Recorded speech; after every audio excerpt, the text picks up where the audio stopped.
is the Happy Families podcast with Dr. Justin Coulson, the podcast for the time-poor parent who just wants answers now.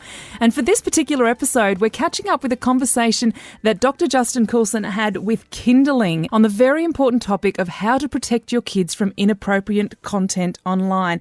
The other guest on the show is eSafety Commissioner Julie Inman Grant, and they're specifically speaking about access to inappropriate content.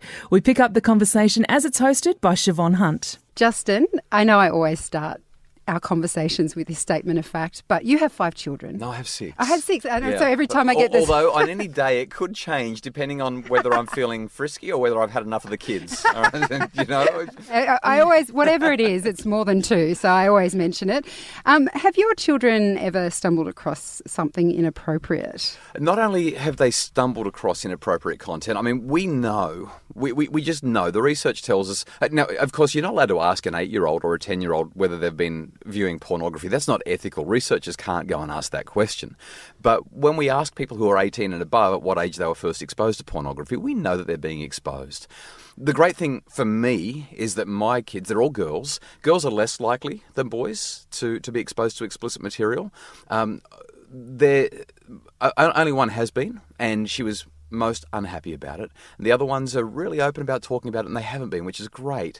But that doesn't mean it doesn't happen. The frightening thing for me, though, is not that they've been exposed to explicit material, but that they've been pressured and coerced to provide explicit material. Fortunately, my children have got me for a dad, so they've heard the story, they've heard the drill, they know what to do, and they've come and talked to me about it, and they've made good decisions that have preserved their safety and their digital reputations.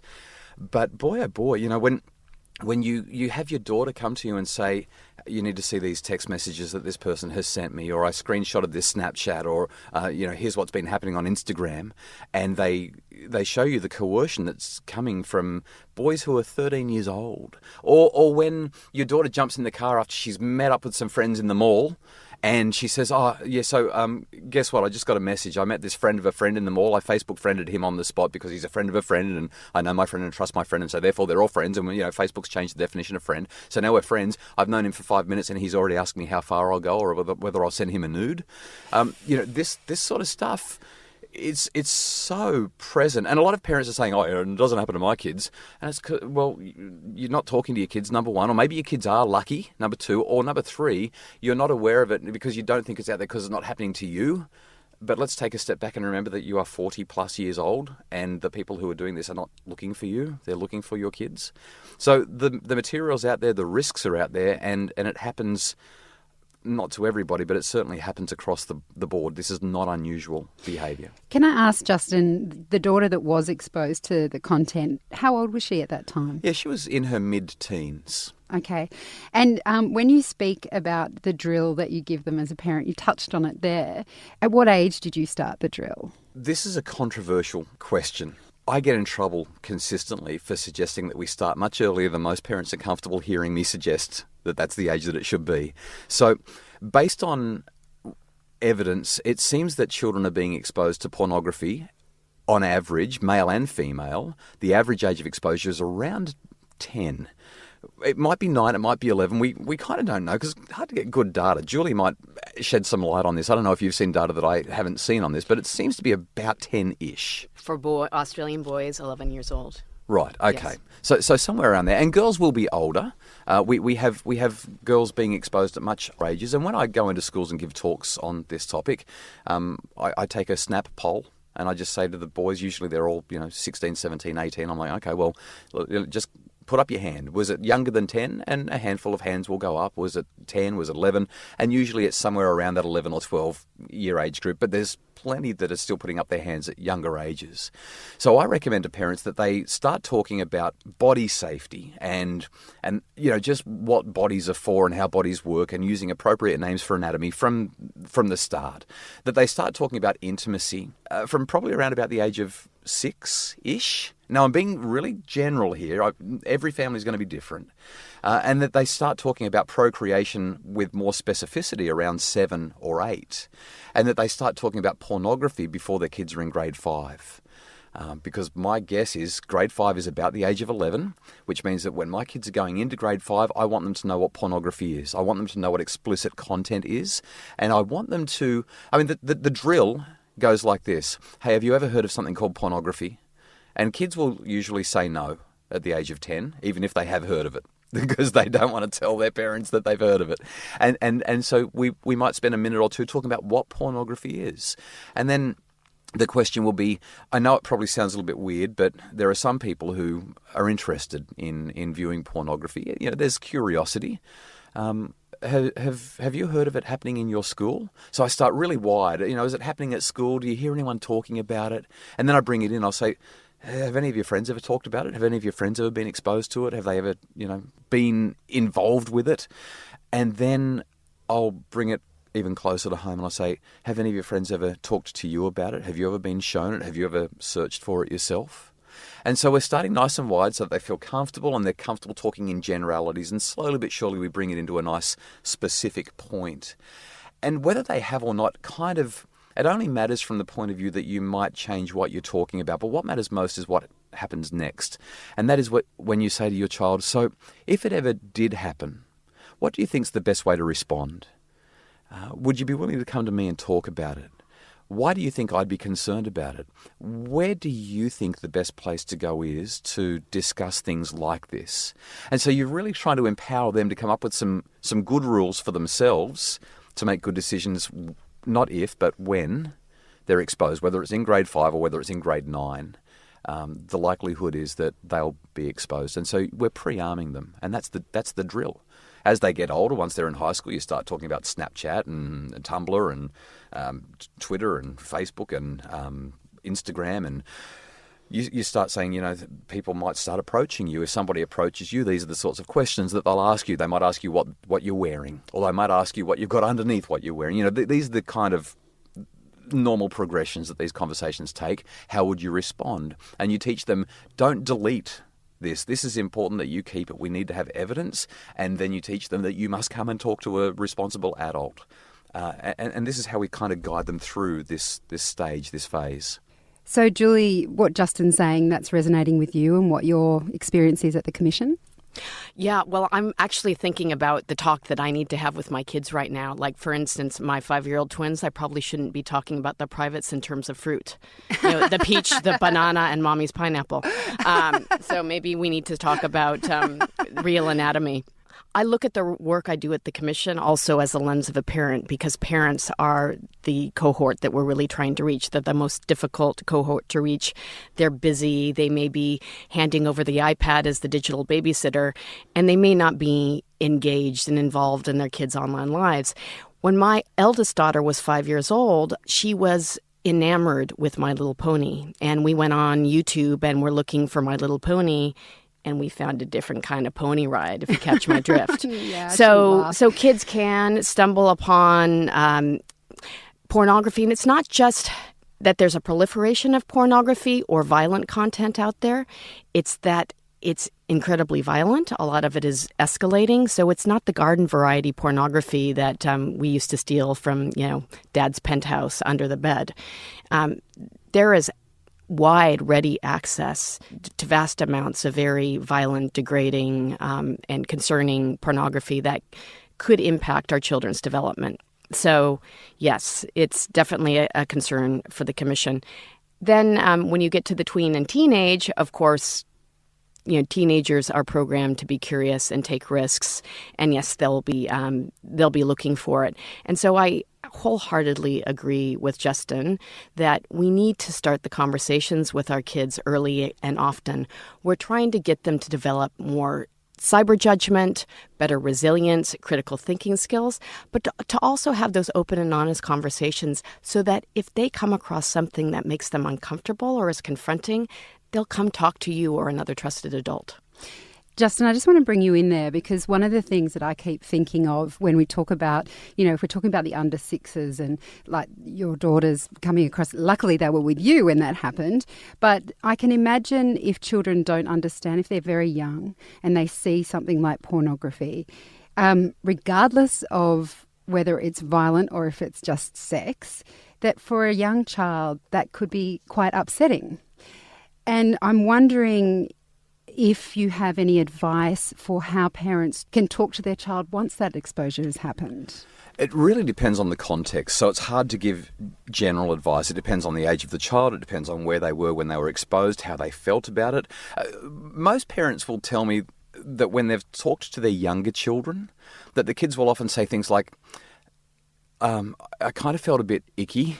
That's probably the best descriptor. It just kind of felt a bit inside.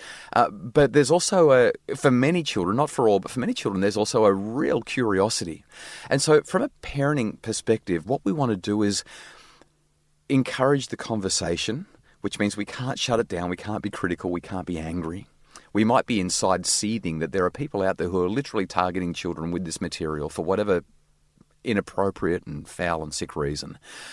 It's just not okay. But being angry in that moment at our child or at our child's friends' parents who had this sleepover where this occurred and didn't supervise appropriately, there's no point going there and doing that in the moment with our children. What we instead want to do is ask ourselves a couple of questions. Number one, who do I want to be the sex educator of my child? Do I want the internet to be in charge of my child's sex education? Or do I want to be in charge? And if it's going to be me, then we want to start a conversation. And my number one advice to parents is, number one, always be calm. And number two, be led by your child's curiosity. If your child doesn't want to talk about it, if they're not curious, if they'd rather just put it behind them, then that's fine. Let it go and say, I'm always here to talk. And set up a couple of rules to help them. Not demanding, next time this is what I expect of you, but instead, well, if this happens again, where do you think is the best way to go? What's the best way to deal with it? So again, we're trying to empower them rather than be authoritarian towards them. They're much more likely to think it through maturely, even at a young age, if we're not in their ear telling them how it's got to be. And if I ever catch you doing this again, because what happens is that forbidden fruit actually becomes quite tantalizing. And all of a sudden they start thinking, even if they are only 6 or 7, don't worry, Dad, you won't catch me doing that again. I'll be much trickier and sneakier next time. I just won't tell you. So we just want to keep the communication channels open and ask them questions. Be guided by their curiosity. Stay calm. That would be the simplest advice I'd give. You're listening to Kindling Conversation, and this is part of our Safety Net series, Keeping Our Kids Safe Online. And we're speaking with Dr. Justin Coulson, who's a parenting educator and author, and Julie Inman Grant, who is the Children's E-Safety Commissioner. Julie, you were nodding vigorously then when Justin was talking about how we might talk to our kids once they've been exposed this way. And after all we've talked about, this seems like a stupid question, but I'm going to ask it anyway. Can we actually have things in place to prevent this happening? I know we don't know that we can completely prevent it, but are there safety measures as parents that we can put in place that is some kind of protection? Right. Well, there are a couple of things there. My office has been charged by the government with looking into suggested strategies for government in terms of how to tackle this issue. The other thing that parents should do, aside from sitting down and talking to their kids and being engaged in their online lives, knowing what they're doing, who they're talking to, what they're looking at, is when they're setting up programs for them, particularly at the younger ages, making sure they're setting up the privacy settings and the parental controls. There are technology solutions that can help parents ensure that their kids are having safer experiences. But I'd also warn that technology in and of itself is never a panacea. You're never going to totally prevent access because technological protections can be circumvented. And you just don't want to have that set and forget mentality. And that resilience and critical thinking that we want to develop in our children so that they know how to react appropriately is a really important defense. So, there are some forms of prevention, but again, engagement is going to be really important. I also want to note that these conversations are really awkward, and sometimes they don't happen because parents don't know how to have that birds and the bees conversation with the technical manual anymore. And thanks to Dr. Coulson, he spent a lot of time providing some resources on esafety.gov.au on a wide range of topics, including what to do when someone shows your child pornography. 6 strategies for when your child accidentally finds online pornography, and then how to talk about pornography with children as young as 8, for kids that are 8 to 12, and then for teenagers, because you're obviously having very different conversations at different levels of child's development. Yeah, just listening to what Julie has said, something struck me that I really want to emphasise. I'm a supporter of using appropriate safeguards to protect children, in the same way that I'm a supporter of fencing the pool. It keeps children out of obvious and immediate danger, but you can't fence the ocean. And relying on technology to keep your children safe will it will ultimately fail, because they'll be at a friend's house who doesn't have the same protections, or they'll be at school, or they'll be on the bus, or they'll be somewhere. The number of parents who have come and spoken to me after a seminar that I've run, a presentation somewhere, and said, my 8-year-old was on the school bus and one of the Year 6 boys said, "Hey, look at this," and stuck something in front of him that was violent and degrading and explicit, and it's affected him. Or my 11-year-old was at a sleepover, and the parents went to bed and the kids pulled out the iPads and they started looking up rude words. And it was innocent when it began, but now my 11-year-old feels sick and doesn't want to see his friends anymore because it's just made him feel so awful. And and I'm sure Julie has as well, countless stories of good parents and good kids who have just had this thrust upon them in spite of the very best conversations and the very best intentions. So no matter how hard we try, we need to be aware that it's almost guaranteed. It's not guaranteed, but it's almost guaranteed to happen. And when it does, ideally, we'll have already had the conversation with our children. Now, I'm not suggesting, by the way, if somebody's listening with a 4-year-old that they say, right, we need to talk about this now. Actually, my number one piece of advice for parents of young children is have every serious conversation about pornography, about drugs, about sex and intimacy, about whatever. You pick the topic. All serious conversations need to be had at least once by the age of 2. Not that the children will understand what you're saying. But you can say you've had it. You've had the conversation, but you've had practice starting to talk about this stuff out loud. Because when the moment arrives, if you haven't had some level of practice, it's actually kind of hard to do it. As Julie said, it's a bit tricky. But you can't fence the ocean, so have the conversation in an age-appropriate way. The resources are at the esafety.gov.au website. Have the appropriate conversation with your children and let them lead it and follow their curiosity and pre-arm them.